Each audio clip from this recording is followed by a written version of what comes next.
મહાદેવજીનું મંદિર. આ મંદિર ભુસમાઈ માતાજીથી 1 થી 2 કિલોમીટર આગળ આવે છે અને અંબિકા નદીના બાજુમાં છે.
સરભંગેશ્વર મહાદેવ મંદિરમાં શ્રાવણ મહિના ચાલુ થતાં જ ભક્તોની ભીડ લાગી જાય છે અને છેલ્લા સોમવારે આ મંદિરમાં મહાપ્રસાદનું આયોજન કરવામાં આવે છે.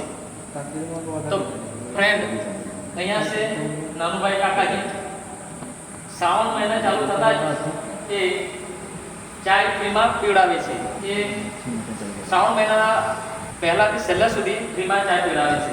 નાનુ કાકાજી, આપણે મેં હા છે કા એ મંદિરના કુલેક વર્ષો ને તું કુલેક વર્ષો ત્યાં સેવાઓ કરી હોય? ચાલુ વખતે સેવાઓ બરાબર. ચાલુ ને આશરે મંદિરના કુલેક વર્ષે જ હું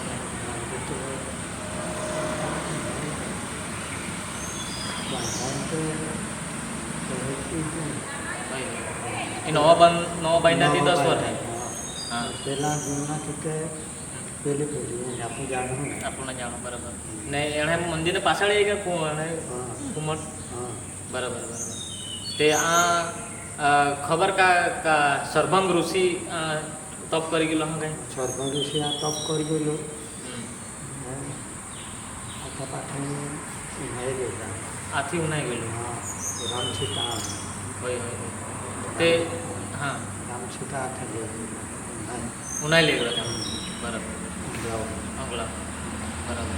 તે હવે નાનો કાકા શ્રાવણ મહિનો આવતા જ આપણે એ ચાય એ બધા ફ્રીમાં ઓફે કે પછી વેચાતી ઓફે આખો મહિનો ફ્રીમાં જ. શ્રાવણ મહિનામાં હા શ્રાવણ આખો મહિનો ફ્રીમાં જ ઓફે ફ્રીમાં જ. બરાબર. તે ચાય આજ બનાવ્યા હા આજ ને પછી આજ જે બી ભક્ત અહીંયા દર્શન કરવા આવે દરેક જણા પાજે ફ્રીમાં જ પાજી ફ્રીમાં જ. બરાબર. તે આપણે રમના કાં જો અમને પતંગ નહીં. બદામનું એ રીત દોર છે હા બરાબર. ને આ સેવા મતલબ 40 વર્ષથી જ હા સેવા ઓફ્યા હા છે ચાલુ આ મંદિરમાં. હા ચાલુ. બરાબર બરાબર. તે હાજા કહેવાય હે કાકા અહીં સેવા આપવા પડે ને તુણી જો સેવા ફ્રીમાં ચાય પીવડાવે એ બહુ યોગ્ય એટલે બહુ એમ એકદમ હાજામાં હાજી વાત કહેવાય હે કાકા હા કોઈ કરે નહીં નહીં કરે. આખા મહિનો ચાય ફ્રીમાં કોઈ પીવડાવે નહીં બરાબર ને. એટલે તું આ બી ખૂબ પુણ્ય જોડી સરભંગ ઋષિ મહાદેવ તું આ ખૂબ પુણ્ય દી એટલે અહીં જ સેવા કરતો રહી હા બરાબર.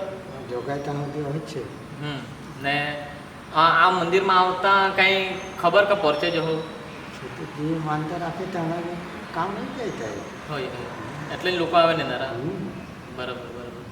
તે કંઈ નહીં મેં હો વિડીયોને દ્વારા બધા આખ્યા કે તમે પણ ગુસ્માઈ માતાજીના દર્શન કરવા આવો તો એનાથી અગાડી 1 થી 2 કિલોમીટર દૂર છે સરભંગ મહાદેવજીનું મંદિર. અહીંયા જરૂરથી તમે દર્શન કરવા માટે આવજો. અહીંયા આ મંદિર સુંદર છે અને રમણીય વાતાવરણ છે અને નદીના બાજુમાં છે અંબિકા નદીના બાજુમાં છે. તો જરૂરથી આવજો સરભંગેશ્વર મહાદેવજીના મંદિરમાં.